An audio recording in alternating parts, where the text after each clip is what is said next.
Yes. Good evening. आज आपण estimate मधील पुढचा पार्ट पाहणार आहोत. आपण काल रिकॅप शीट पाहिलं, त्यानंतर ड्रॉइंग कशा प्रकारे तयार केलं जाऊ शकतं एक्सेल मध्ये हे पाहिलं. काही उदाहरणं पाहिली आपण जुन्या एस्टिमेट्सची वगैरे. त्याचं मेजरमेंट कसं तयार करायला हवं हे देखील पाहिलं आपण.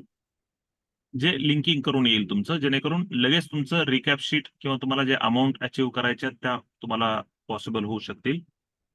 मला वाटतं आता आपल्या बरोबर ठीक आहे, त्यांनी जॉईन नाही केलेलं दिसतंय. त्यांचं एक इस्टिमेट बनवायचं आहे, काहीतरी 2-1 करोडचं आहे. त्यांनी अप्रोच केला होता. आता आपली बॅच पण त्यांनी जॉईन केलेली आहे. त्यांना पण हेच चॅलेंज आलं की जवळपास इस्टिमेट 4-1 करोडचं होत होतं, पण नंतर त्यांनी म्हणले की आपल्याकडे बजेट 2 करोडचं आहे. तर त्यांनी काही आयटम्स आणि काही फीचर्स होते ऍडिशनल, कॅफेटेरिया वगैरे असा होता. स्टेडियमचं काम आहे, तर ते त्यांनी कमी केलंय. ते आज करायचं म्हणलं होतं, पण ठीक आहे चला, नाही तर आपण आपलं पुढचा पार्ट कंटिन्यू करूयात. ड्रॉइंग वरून आपल्याला मेजरमेंट कशा लिंक करायचे आपण हे पाहिलं. इज इक्वल टूचा सिम्बॉल द्यायचा आणि प्रत्येक ठिकाणी जे आपले की पॉइंट्स आहेत, इनपुट्स आहेत, त्याचे आपण लिंक केले गेले पाहिजे आपले. ठीक आहे. किंवा ड्रॉइंग जर नसेल, कारण बिल्डिंगचं वगैरे असेल, तर एवढ्या ड्रॉइंग मध्ये सगळे डिटेल आपण एक्सेल मध्ये दाखवू शकणार नाही. तर मग ऍटलिस्ट तुमचे डेटा पॉइंट असले पाहिजेत. त्या डेटा पॉइंट मधून तुम्हाला लेंथ, विड्थ, डेप्थ ह्याच्या महत्वाच्या गोष्टी ज्या चेंज केल्या तरी सुद्धा तुमचं सगळं रिकॅप शीट पर्यंत सगळ्या गोष्टी चेंज होऊ शकतात. जे म्हणजे तुमचे डेटा पॉइंट किंवा इनपुट्स आहेत, ते तुम्ही ऍड केले गेले पाहिजे. मेजरमेंट तयार झाल्यानंतर पुढचा पार्ट राहतो आपल्याकडे महत्वाचा, म्हणजे तो आहे रेट अनालिसिस. पण रेट अनालिसिसच्या अगोदर लीड चार्ट करणं गरजेचं असतं मेजरमेंट शीटसाठी. मेजरमेंट शीट वरून तर तो लीड चार्ट आपण पाहिला होता. म्हणजे जर एखादं मेजरमेंट शीट आपण जर तयार केलं, तर त्या मेजरमेंट शीटला जे जे आयटम आहेत, त्या आयटम पैकी ज्या मटेरियलला त्या आयटम मधील ज्या मटेरियलला लीड लागणार आहेत, असे लीड आपण लीड चार्ट मध्ये ऍड करायला हवेत. आता याचं उदाहरण म्हणून आपण पाहूयात की आता हे सप्लाय ऑफ ATMM मेटल आहे, किंवा पहिलं एस्कवेशन आहे. एस्कवेशनला लीड लागतं का? लीड चार्ट मध्ये आपण पाहिलं स्टेटमेंट C1 मध्ये, ज्याच्यामध्ये सिमेंट, त्यानंतर ब्रिक्स, मॅन्युअल लोडिंग, बरं का, एक 2 पार्ट होते त्यामध्ये. मॅन्युअल लोडिंग एक होतं, मशीन लोडिंग एक होतं. मॅन्युअल लोडिंग मध्ये आपण सिमेंट जसं माणसाने भरलं जातं, हाताने भरलं जातं, सिमेंट असेल, ब्रिक्स असतील, त्यानंतर टाईल्स असतील, स्टील असेल, आणि आणखी कोणता आयटम राहतो, पेविंग ब्लॉक वगैरे, असे हे मटेरियल्स ज्याला लीड लागतं असे आहेत मॅन्युअल लोडिंग मध्ये. आणि मशीन लोडिंग मध्ये मग मशीननं लोड केलं जाऊ शकणारं वाळू, खडी, क्रश सँड असेल, याबरोबर मुरुम आला, दगड आला, ह्या गोष्टी ह्या मशीन लोडिंग न होतं. मग एवढेच आयटम आहेत, जवळपास 10 ते 12 आयटम आहेत ज्यांचं आपल्याला लीड कॅल्क्युलेशन करावं लागतं. मग आपली मेजरमेंट शीट तयार झाली की आपलं पहिलं काम असतं लीड चार्ट तयार करणं. मग आता जे मी आयटम्स म्हणलं, मटेरियल्सचे आयटम्स म्हणलं, ते मटेरियल्स आपल्या कोणकोणत्या आयटम्स मध्ये येतात तेवढे आपल्याला शॉर्टलिस्ट करणं आणि बाहेर काढणं गरजेचं आहे. मग एस्कवेशन मध्ये तर कुठलं लीड लागत नाही. लीड कोणत्या गोष्टीला लागतं, तर आपण जे म्हणलं स्टेटमेंट C1 मधील जे मॅन्युअल लोडिंग आणि मशीन लोडिंग मधले जे 5 मटेरियल आहेत त्यांनाच लीड लागतं. 80 mm मेटल, याला लीड लागेल का? सांगा बरं जरा.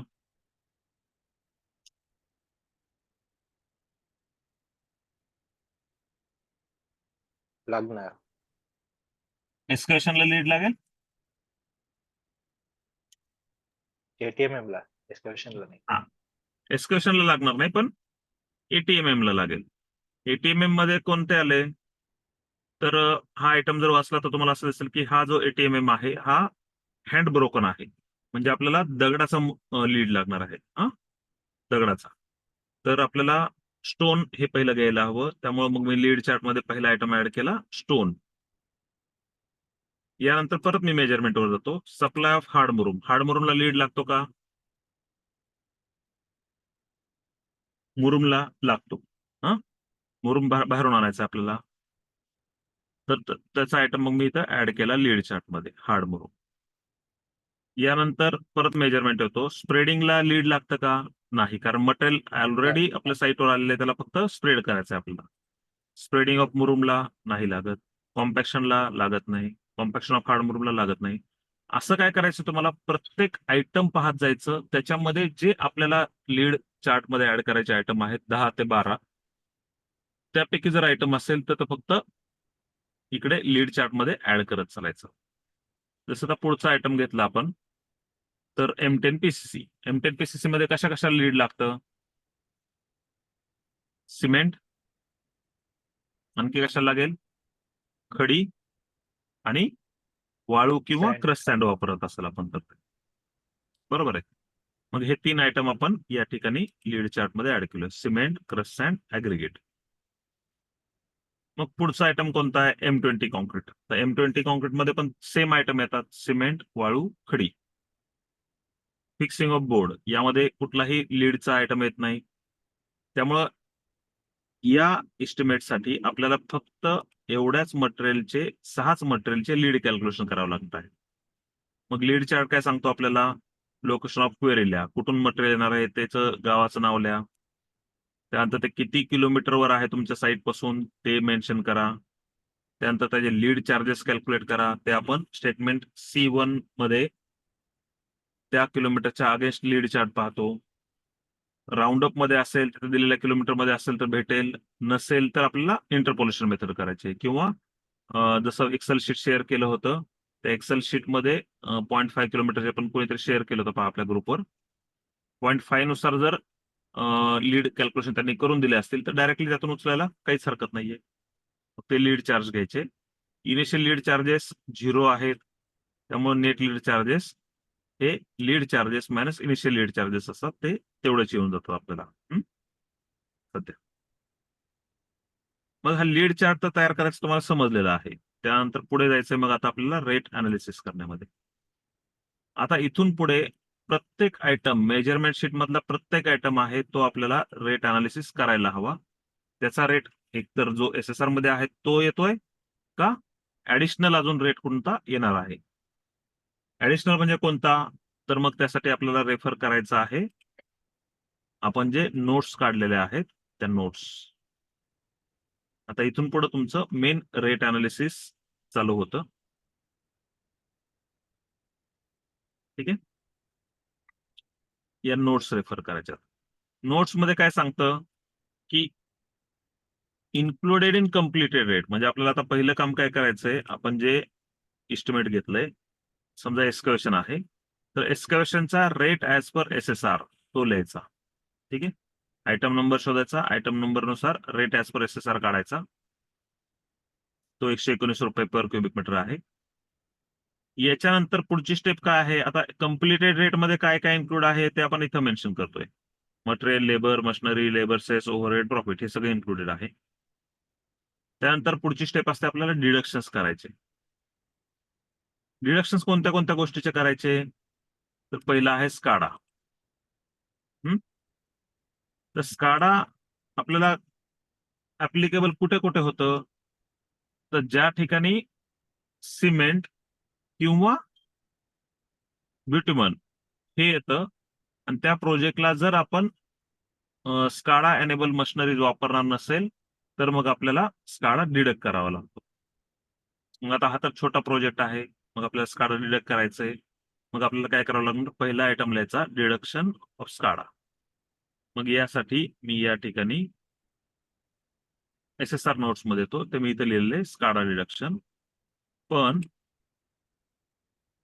एक्सकवेशन मध्ये स्काडा लागतो का?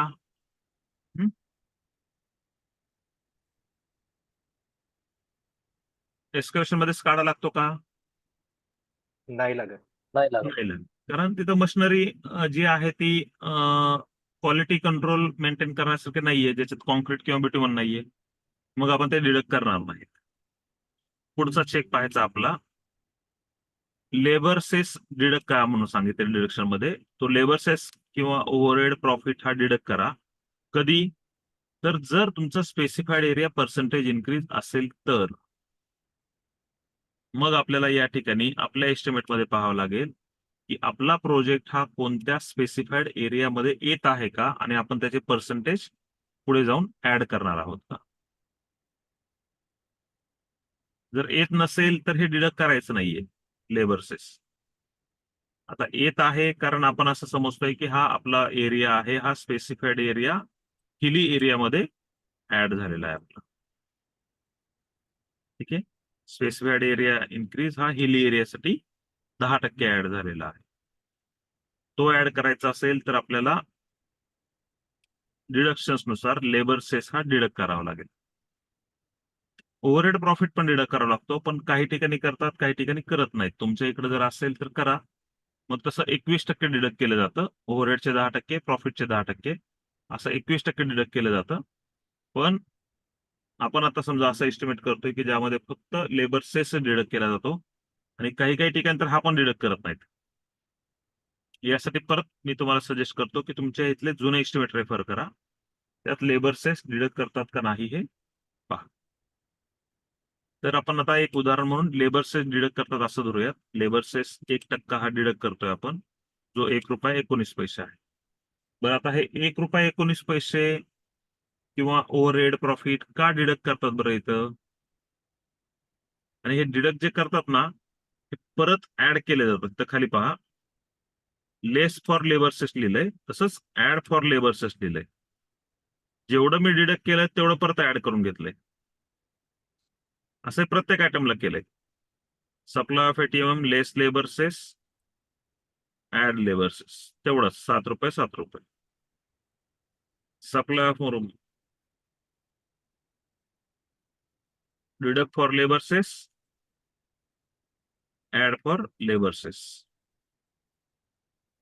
ते का केलं सर? कोणताही मला आयटम घ्या. परत एकदा काय म्हणताय? ते परत कसं कशासाठी केलं? मग ते डबल एंट्री झाली का? हा, ऍडच डबल. करायचं होतं. बरोबर. तर हाच प्रश्न मला अपेक्षित होता. आपण हे का करतोय? आपण हे का करतोय? कारण लेबर सेस हा एक टॅक्स आहे असं समजा, की जो तुम्हाला त्यांनी एस्टिमेटमध्ये सांगितलंय SSR मध्ये की त्यांनी तो तुम्हाला दिलेला आहे. जसं ओव्हरहेड अँड प्रॉफिट 10% दिलेला आहे. आता लेबर सेस हा तुमचा प्रोजेक्ट कुठे जरी असेल, कॉर्पोरेशन मध्ये असेल, हिल एरियामध्ये असेल, ग्रामपंचायतचा एरिया असेल, महाराष्ट्र कुठे जरी केला तरी सुद्धा तो त्यांनी किती ऍड केलाय? 1% ऍड केलेला आहे. मग आता हा जर 1% लेबर सेस त्यांनी ऍड केलेला असेल, तुम्ही जर त्याच्यावर स्पेसिफिक एरिया इन्क्रीज जर वाढवणार असाल, जसं इथं या ठिकाणी हिल एरियाचे 10% वाढवलेत. कॉर्पोरेशन एरिया वगैरे असेल तर आपण 5% वाढवू, म्युनिसिपल काउन्सिल असेल तर 4% वाढवू. अशा प्रकारे जर आपण वाढवणार असेल तर या 1%वर सुद्धा हे पर्सेंटेज वाढतील ना, बरोबर. बरोबर आहे? मग हे जर वाढतील तर कॉन्ट्रॅक्टरला हे एक्सेस जातील, कारण डिडक्ट नंतर ते किती करणार आहेत तुमच्या बिलातून? 1%च करणार आहेत. मग तुम्हाला तर डायरेक्टली इथं 10% वाढवले तर तुमच्या रेटमध्ये डायरेक्टली त्या 1%वर पण वाढतील. म्हणजे मी जर SSRच्या रेटनुसार घेतलं तर ह्या ₹119 10% वाढतील. पण त्यात 1% पण आहे.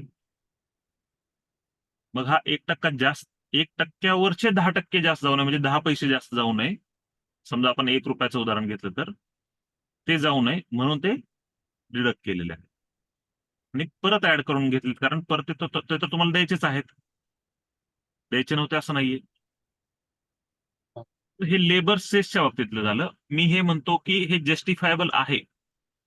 10% तुमचे द्यायला काय सॉरी, 1% तुमचा डिडक्ट केलाय, परत द्यायलाच हवा तो. पण काही ठिकाणी म्हणजे नाशिक आणि या ठिकाणी काय करतात की हा 21% डिडक्ट केला जातो लेबर डिडक्शन्स मध्ये. मग तो कशाचा असतो? तर मी इथं पुढे लिहिलंय ना ह्याच्यामध्ये, ऑब्लिक ओव्हरहेड प्रॉफिट, म्हणजे ओव्हरहेड 10%, प्रॉफिट 10%, आणि लेबर सेस 1%, असे 21% डिडक्ट केले जातात. आता मग ह्याचं कारण काय 21% डिडक्ट करायचं? तर परत सेम कारण. त्यांचं काही जणांचं म्हणणं काय आहे की तुमचा प्रोजेक्ट कुठे जरी असेल तरी सुद्धा तुम्हाला स्पेसिफाईड एरिया इन्क्रीज देतोय आम्ही, ते कशावर देतोय? तुमच्या ओव्हरहेड आणि प्रॉफिटवर देत नाहीयेत.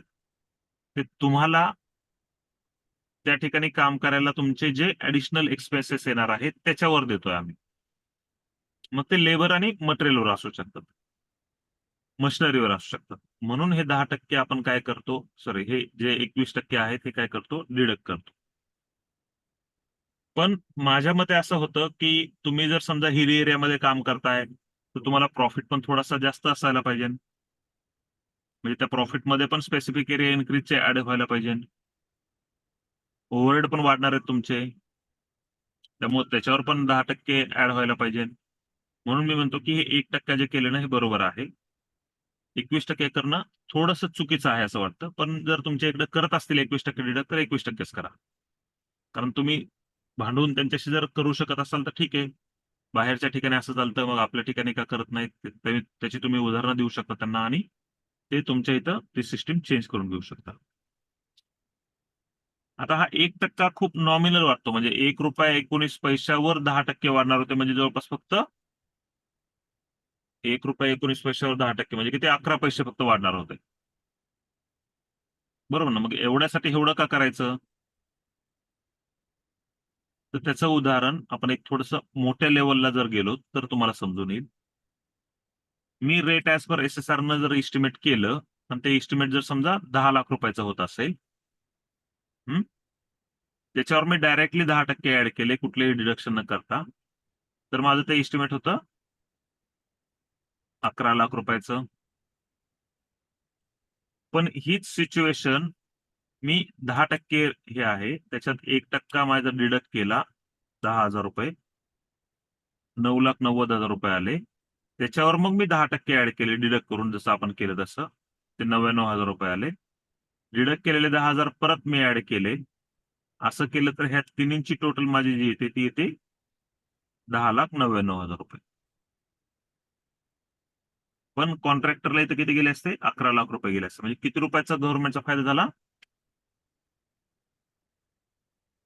1,000 10. रुपयाचा. 1,000 रुपयाचा झाला. पण आता हा 1,000 रुपया 10 लाखासाठी आहे. असे गव्हर्नमेंटचे जवळपास डेली 500 ते 600 टेंडर पब्लिश होत असतात. आणि हे 10 लाखापेक्षा वरचेच असतात ना सगळे. आपण फक्त 10 लाख जरी अमाऊंट धरली आणि असं समजलं की 500 इस्टिमेट्स दररोजचे, तर 500 इंटू 1,000 रुपये जरी एका मागे वाचले तरी सुद्धा किती होतात? ही किती होती ही अमाऊंट? 5 लाख रुपये होते. म्हणजे गव्हर्नमेंटचे 5 लाख रुपये वाचतायत. वाचतायत म्हणजे इन्सेन्स काय, तर ते कॉन्ट्रॅक्टला जास्त गेले असते, बरोबर ना? तर 5 लाख रुपये.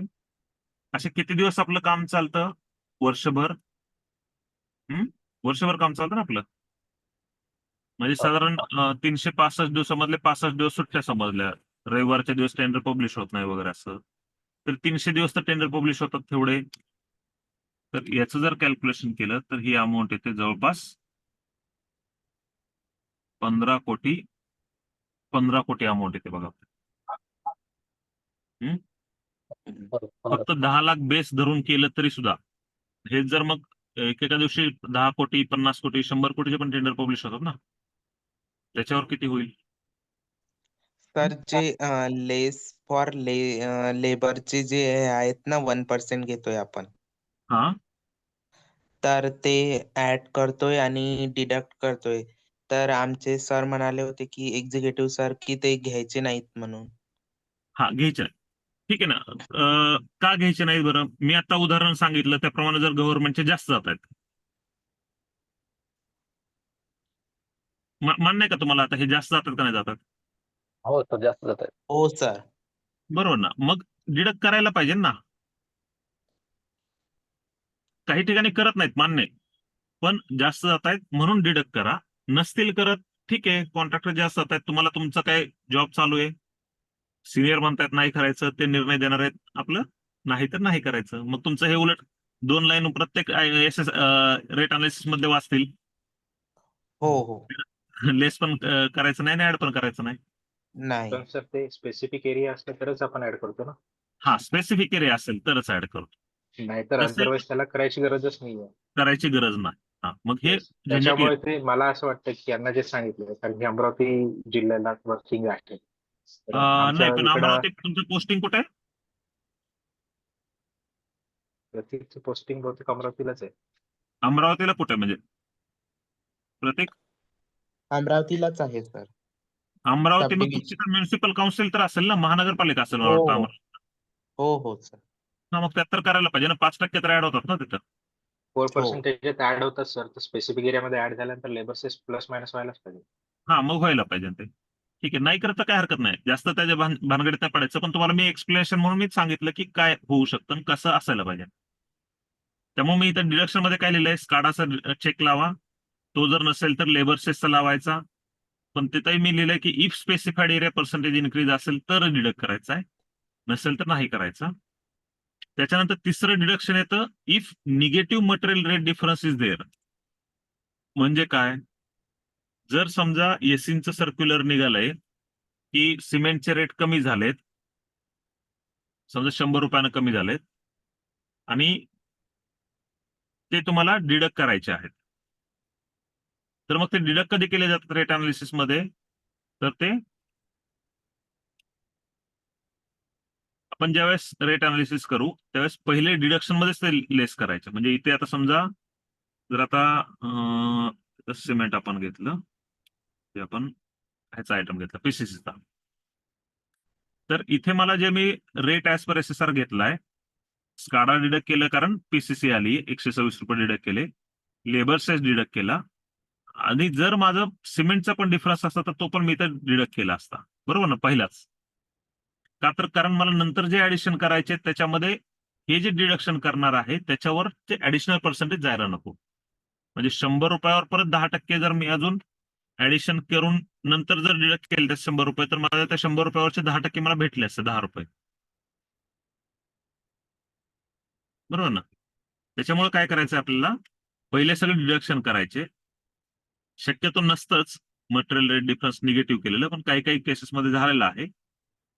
असेल तर करायचं, नसेल तर काही हरकत नाही. मग हा टेबल फक्त समोर ठेवा, डिडक्शन झाले आपले सगळे, नंतर ऍडिशन्स करायचे आपल्याला. सर स्काडाचा जो रेट आहे तो 126 फिक्स आहे का तो? फिक्स आहे ना, आपल्या एसएसआर मध्ये दिलेला ना, अच्छा.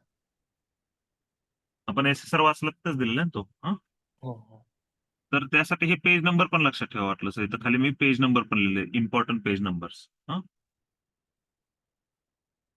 तर हे पेज नंबर्स आहेत, याच्यावर तुम्हाला त्या गाईडलाईन सगळ्या भेटतील. जनरल मटेरियल रेट कुठे दिलेत, 547 पेज नंबरवर दिलेत.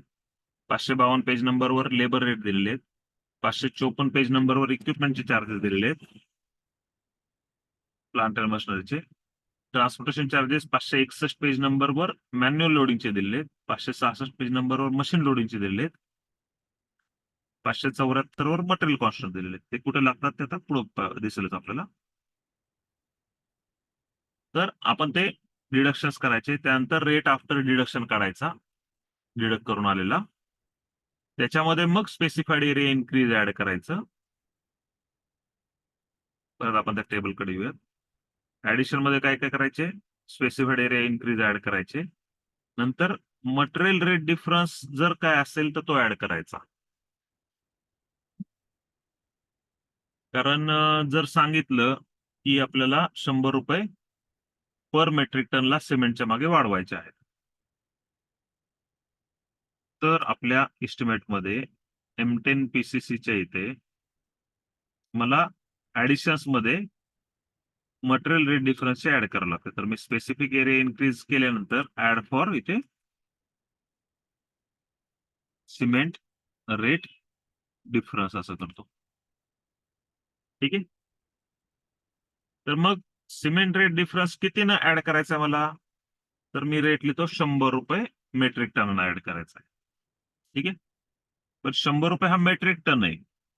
मला M10 PCC ला सिमेंट किती लागतं ते कुठे समजतं मला,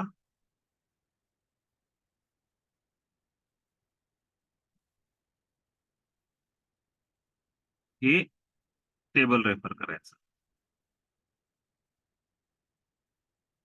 मला मटेरियल किती लागणार आहे M10 ला ते मला इथे समजतं मटेरियल कॉन्स्टंट मध्ये पेज नंबर 574 वर समजतं. तर काय करायचंय मला या ठिकाणी पेज नंबरवर कंट्रोल F कंट्रोल F नाही केलं तर डायरेक्टली पेज नंबर इथं आहे 574 टाकतो मी एंटर करतो.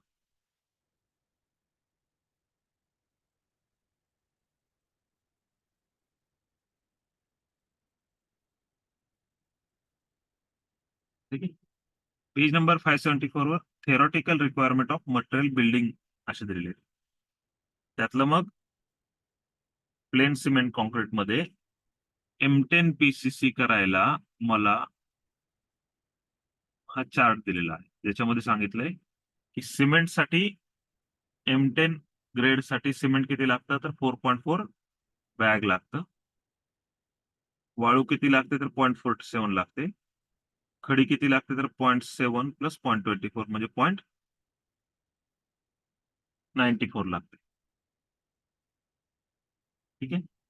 तर हे मटेरियल कॉन्स्टंट्स आपल्याला इस्टिमेट मध्ये रेफर करायचे आहेत इथे. तर मटेरियल रेट डिफरन्स जर माझा 4.4 बॅग असेल तर मी इथं डायरेक्टली 4.4 बॅग लिहिलं तर होईल का?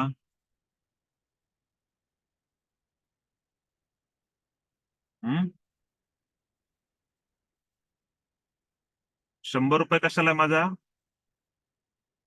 पर मेट्रिक टनाला आहे.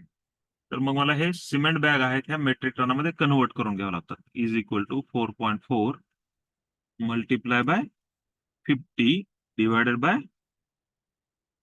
1000 हे मेट्रिक टनात कन्वर्ट झालं जे आलं सिमेंटचं किती आलं 0.22 आलं. तर 0.22 मेट्रिक टन इंटू 100 रुपये म्हणजे माझे त्या एस्टिमेट मध्ये ऍडिशन होतील मटेरियल रेट डिफरन्सचे 22 रुपये पर क्युबिक मीटरला. ठीक आहे. समजलं हे?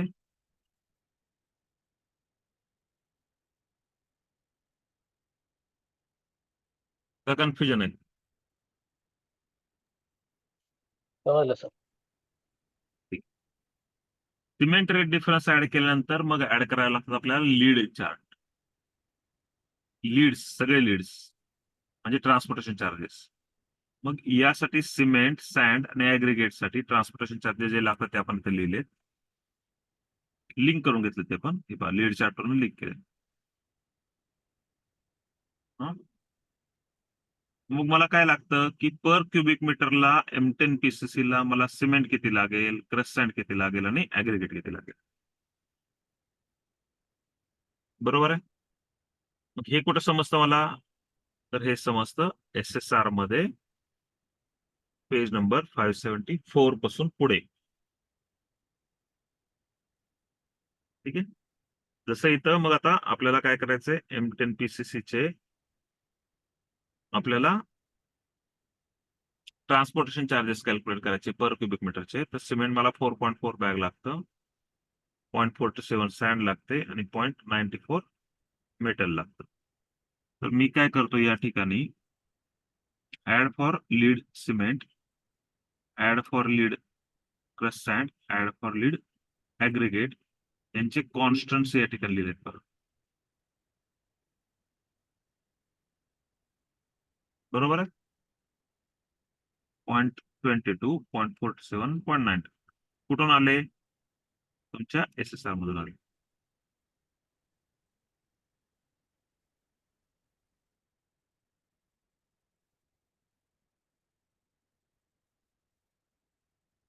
ठीक आहे. मग आपल्याला काय करायचंय पर युनिटचा रेट काढायचा आहे लीडचा. तर मग लीड आपण कॅल्क्युलेट केले ते लीड चार्ट मध्ये त्याला इज इक्वल टू करून इथं लिंक करून घेतले पहा लीड चार्टला.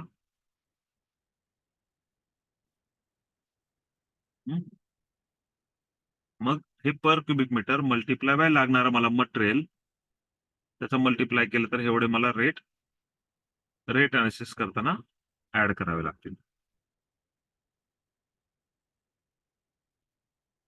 ठीक आहे.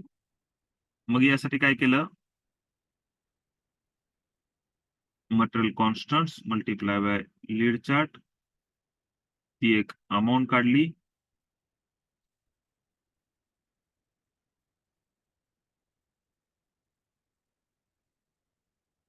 ठीक आहे. ती अमाऊंट मध्ये लेबरचे जो डिडक्ट केला तो परत ऍड करून घेतला आणि माझा रेट आला या ठिकाणी.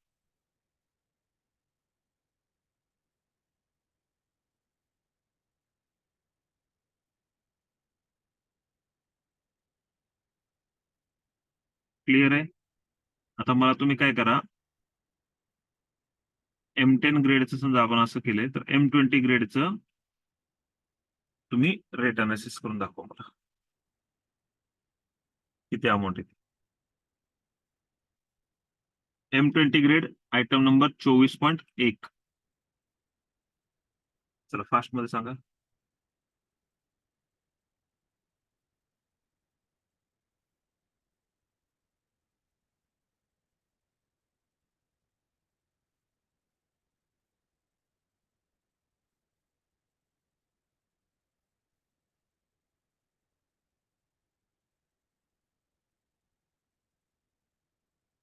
M20 ग्रेडच्या कॉन्क्रीटचं रेट अनालिसिस तुम्हाला करायचंय. त्याचा आयटम नंबर आहे 24.1. त्याचा रेट किती येतोय ते सांगा. सेम आपला हा फॉर्म्युला मी ओपन करून ठेवतो इथे. पहिले डिडक्शन करायचे, नंतर ऍडिशन्स,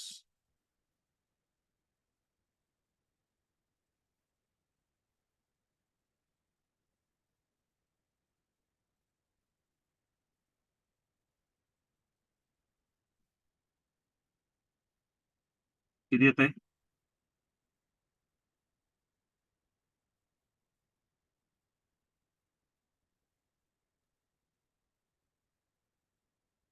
दहा हजार 721. 10,000. 6 बाकीच्यांचं किती आले? रेट ऍज पर सर घेतलाय एवढाच आहे. हो हो. मग आता पुढचे बघा, ऍडिशन्स, डिडक्शन. पहिले डिडक्शन करायचे. लेबर सेस आपला ऍडिशन आहे त्यामुळं SSR रेट घेतला. लेस फॉर स्काडा केलं, लेस फॉर लेबर सेस केलं.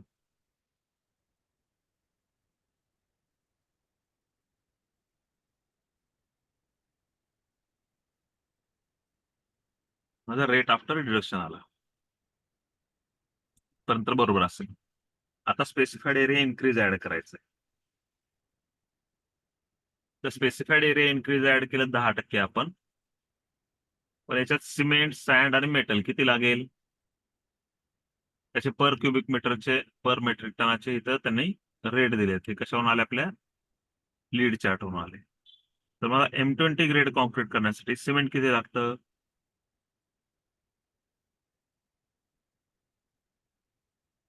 हे कुठं समजतं? Page number 574. Page number 514. मग सांगा सिमेंट किती लागते आपल्याला? 7 बॅग. 7 बॅग लागते. 7 बॅग हे डायरेक्ट धरून चालणार नाही. 7 बॅग हे बॅग मध्ये आहे. आपल्याला मेट्रिक टनामध्ये आपला हा लीड काढलेला आहे आपण. म्हणजे 7 × 50 डिवाइड बाय 1000, 0.35. क्रस्ट किती लागते आपल्याला? 0.47. सर M20चं पाहतो 0.425.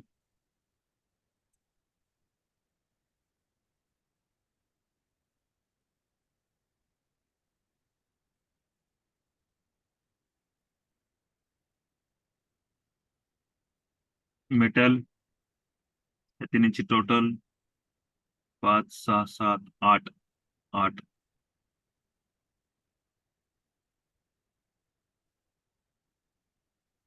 0.69 ना, सॉरी 0.5, 6, 7, 8.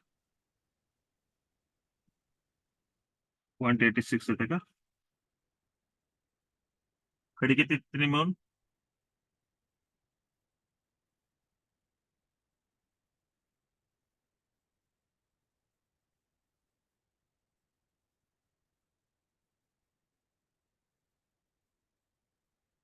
बरोबर आहे ना.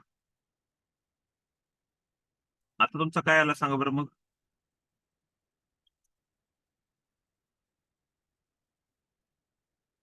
$7,764. तुम्ही हे सगळंच ऍड केलं का डायरेक्टली?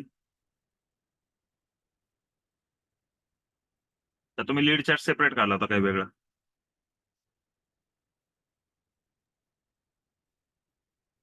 सेपरेट काढला. अच्छा. तर आपल्याला त्या क्युबिक मीटर मध्ये जेवढं मटेरियल लागणार आहे तेवढंच कॅल्क्युलेट करायचंय. हा, सर ते तर अशा बॅकचं प्रकारे 0.35 कसं केलं? हा 0.35 कसं आलं. आता हे 208 कसं आलंय आपलं? पेज नंबर किती आता मग मटेरियल ह्यासाठी सिमेंटसाठी? पेज नंबर 74 524 आहे का? 74 कॉन्स्टंट आपलं ते कॉन्स्टंट घ्यायला तर आपण 574 नाही, वरून घेतो ना. कॉन्स्टंट झालं नाही. मग हे स्टेटमेंट C1 मॅन्युअल लोडिंग आहे ना. 561 561. तर पेज नंबर 561 वर गेलो. सिमेंट याचं युनिट काय आहे ट्रान्सपोर्टेशन चार्जेसचं? पर मेट्रिक टन आहे. Metric ton. मग आपण आपल्याला मटेरियल कॉन्स्टंट कशात दिलेले आहेत? पेज नंबर 574 वर बॅग बॅग मध्ये. मध्ये मग आपण काय करून घेतलं त्याला बॅगचं मेट्रिक मेट्रिक टनात टन मध्ये कन्व्हर्ट कन्वर्ट केलं. ओके 7 × 50/1000 केलं. हा, काही ठिकाणी असंही करतात. आता हे पहा, हे उत्तर किती आलं? 72.95 आलं ना.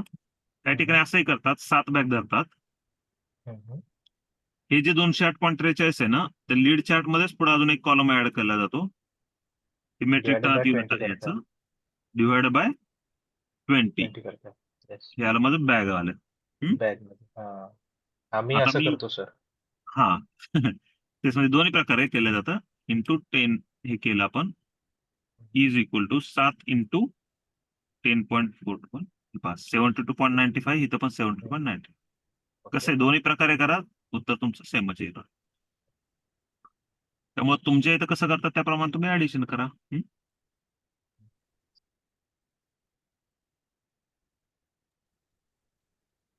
Okay sir.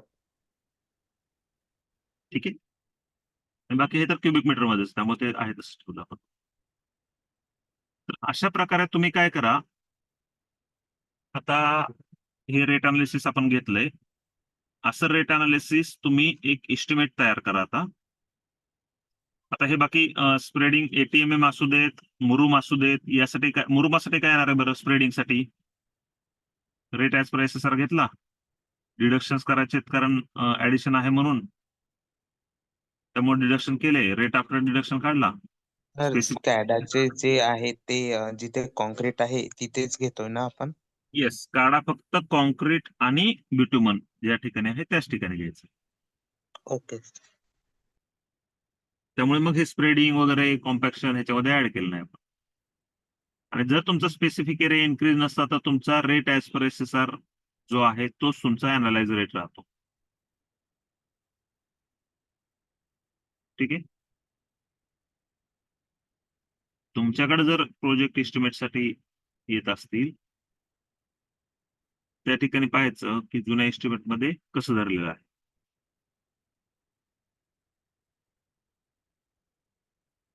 तुम्हाला जर अथॉरिटी असेल चेंज करायची तर तुम्ही तसं पुढे बोलू शकता तुमच्या डिपार्टमेंटला.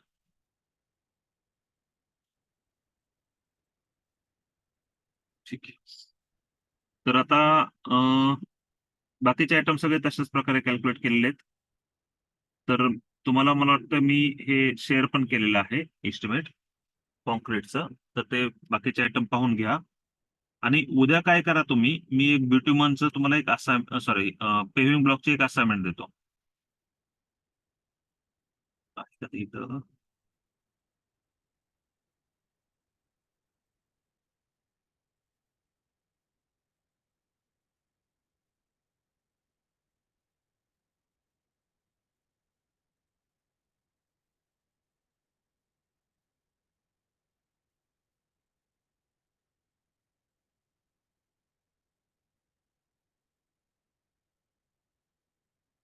पेव्हिंग ब्लॉकचे असाइनमेंट आहे.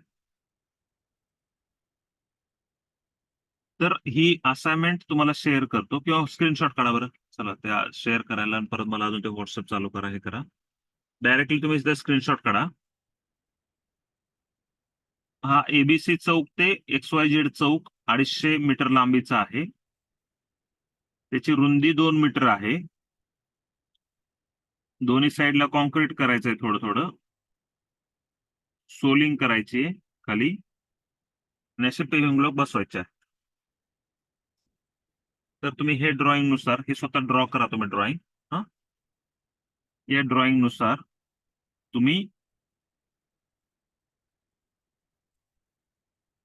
याप्रमाणे मेजरमेंट तयार करा.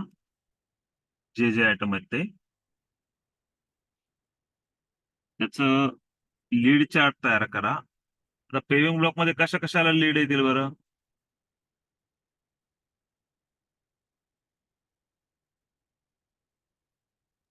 एक पेविंग ब्लॉकचं राहणार बरोबर. अजून आणि एक क्रश सँडचं जे आपण त्याच्या खाली टाकू डस्ट.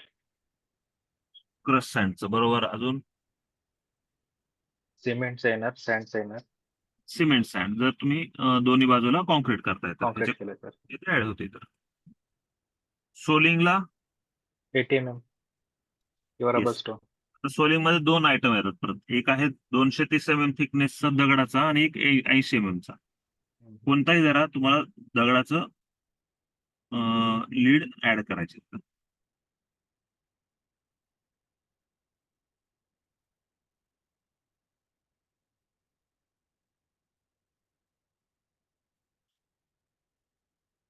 ठीक आहे. त्याचा स्क्रीनशॉट काढलाय. हो सर. आणि लीड चार्ट आपण जो हे केला होता तोच धरा किंवा एक काम करतो स्क्रीनशॉट देतो. आपण हा जो काढलेला आहे ना लीड चार्ट, तुम्हाला मी हे खालचा काढायला सांगितलं होता. हे किलोमीटर धरा आणि याच्याप्रमाणे बाकीचा लीड चार्ट कॅल्क्युलेट करा. याचा स्क्रीनशॉट काढून घ्या. या किलोमीटरसाठी तुमचं पेव्हिंग ब्लॉकचं सगळ्यांचं एकच यायला पाहिजे. कारण आता बरं, आणि हे पण सांगतो की स्पेसिफाईड एरिया इन्क्रीज कुठला धरू नका. ग्रामपंचायतचं काम असं धरू जे हिली एरियामध्ये किंवा कुठंच येत नाहीये त्या ठिकाणचं तुम्हाला इस्टिमेट तयार करायचंय पेव्हिंग ब्लॉकचं. त्यासाठीचे लीड इथं दिलेले आहेत. ड्रॉइंग तुम्हाला दाखवलं, तुम्ही त्याचा स्क्रीनशॉट काढलाय.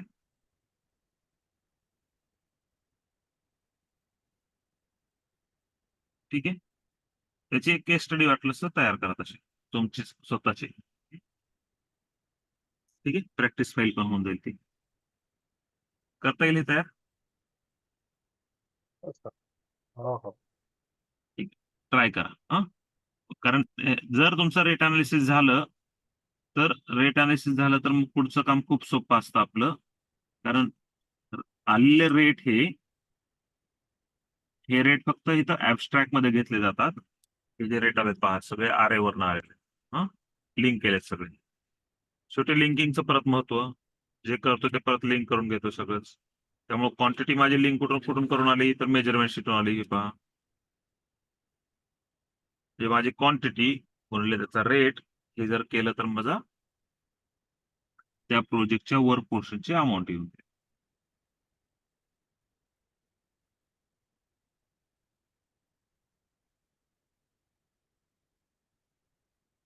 सर एक क्वेश्चन होता. हा बोला.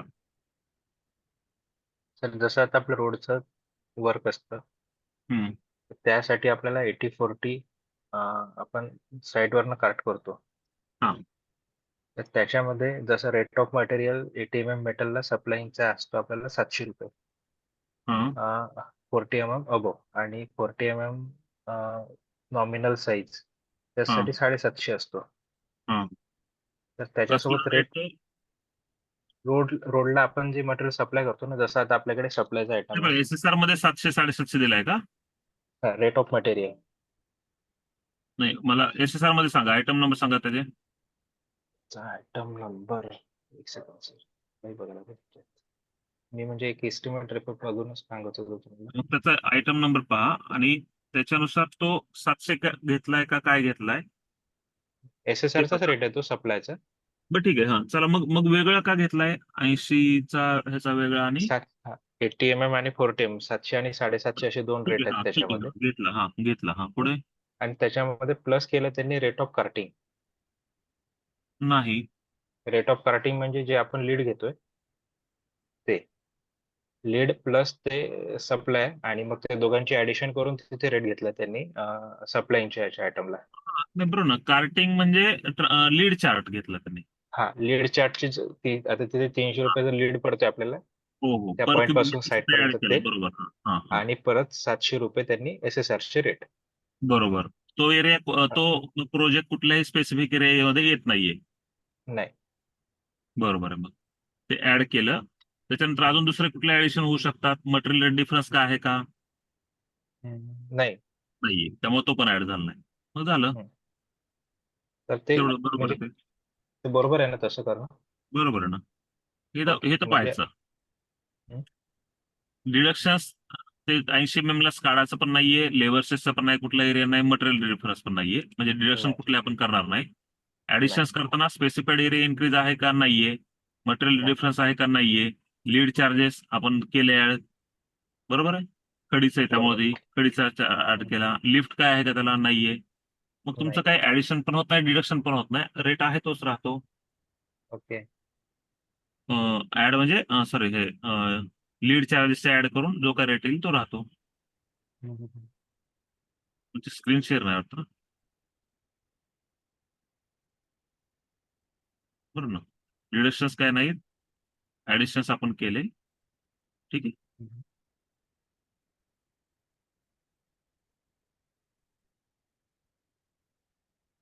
चालेल मग ट्राय करा. आपण उद्या परत पुण्याला जात असेल, मी कुठेतरी थांबून असंच घेऊ बॅच. तर 50.56 आणि 50.57 त्याचा हे आहे sir SSR item number. Rate बरोबर आहे ना मग 50.56. 56. असेच व्हेरीफाय करा तुम्ही, कारण काय होतं की तुम्हाला त्याशिवाय कॉन्फिडन्स येत नाही की आपण करतोय ते बरोबर करतोय का. लगेच असं मी जसं पाहतो ना तसंच लगेच पाहून घ्यायचं. 50.56 सर्च केला आयटम नंबर. त्याचा रेट तुम्ही म्हणता त्याप्रमाणे 700 आहे का पाहिला. 80 साठी 700. सर ते डायरेक्ट पेज नंबर 353 टाका म्हणजे येऊन जाईल. सर्च करा 353. 50.56. हा ठीक आहे. बरोबर 700 आहे. ATM साठी 30 आणि mm 40. ब्रेकिंग हँड ब्रोकन आहे. हा. 40 mm बाय ब्रेकिंग बोल्डर आहे. आता हे Boulders. पहा, हे हँड ब्रोकन आहे ना, हे हँड ब्रोकन आहे म्हणल्यावर तुम्हाला लीड कशाचा ऍड करावा लागतो तिथं? ऍग्रिगेटचा करायचा नाही. म्हणजे पेज नंबर परत कुठं तुम्ही 560 1. मशीन लोडिंग ना 5 561. नाही 61 हा आपला ह्याचा झाला, मॅन्युअल लोडिंगचा झाला. हा 564. 560 मशीन लोडिंग. ठीक आहे. मशीन लोडिंग मध्ये एस्केवेटेड रॉक का 40 mm ची खडी खाली आणि 40 mm च्या वरची खडी, कुठला घेणार आहे वरची. याच्यातला? आपण 40 mm हा वरची आणि खालची. ही आणि ही हा रेट घेणार का ट्रान्सपोर्टेशनला? हो. नाही. तो हँड ब्रोकन आहे ना, म्हणजे तुम्हाला तिथे दगड आणून तुम्ही फोडणार आहे, तो तुम्ही खाणीतून नाही आणलेला तो दगड. त्यामुळे एस्केवेटेड रॉकचा घ्यायचा आहे.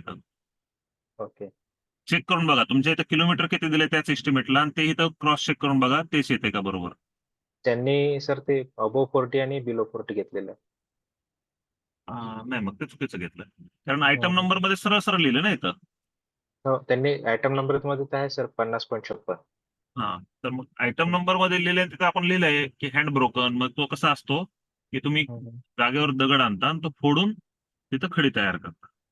आता मग समजा एक असं उदाहरण देऊ की 10 किलोमीटरवरनं सगळ्याच वस्तू येणार आहेत, तर परवडतंय कुठलं बघा आता तुम्हाला. एस्केवेटेड रॉक घेतला तर त्याचा 422 रुपये भेटतो तुम्हाला हो. Transportation charges. 40 mm बिलो घेतला तर त्याचा 345 भेटतो, 345 भेटतो. आणि ह्याचा 330. मग उलट तुम्हाला हे परवडतं ना हँड ब्रोकन घेतलेलं. बरोबर. हम्म. 422. ओके. तर तुम्ही बोलू शकता की हँड ब्रोकन म्हणजे दगडाच घ्यायला पाहिजे लीड. हम्म. कारण इथे जनरल प्रॅक्टिस त्याचीच चालू आहे की 41 अबो आणि 41 बिलो. ठीक आहे. ते कसं ते आपण आता त्यांच्या प्रमाणात चालायचंय म्हणून बाकी आपण जे म्हणलं त्याप्रमाणे असायला पाहिजे. हं? Okay okay. चालेल मग आपण थांबूयात या ठिकाणी. Okay sir. उद्या भेटूयात आपण. ओके. उद्या मग आपण आता रेट अनालिसिस झालं, ऍबस्ट्रॅक्ट, त्याच्यानंतर आता ऍबस्ट्रॅक्ट तयार करायपूर्वी आपल्याला ट्रान्सपोर्ट टेस्टिंग चार्जेस आणि रॉयल्टी कॅल्क्युलेट करायची आणि ऍबस्ट्रॅक्ट शीट तयार करायचं. असं केलं तर आपलं उद्या आपलं एस्टिमेट पूर्ण होऊन जाईल. त्यानंतर मग आपण बाकीचे एस्टिमेट डिस्कस करूयात सगळे. ओके ठीक आहे. सर. पण स्वतः तयार करा आता तुम्ही, कारण ह्या स्टेजला तुम्ही तयार करायला यायला पाहिजे तुम्हाला आता एक्सेलवर. लिंकिंग करणं वगैरे सगळ्या गोष्टी. ठीक आहे, चालेल. थांबूयात आपण या ठिकाणी. थँक्यू.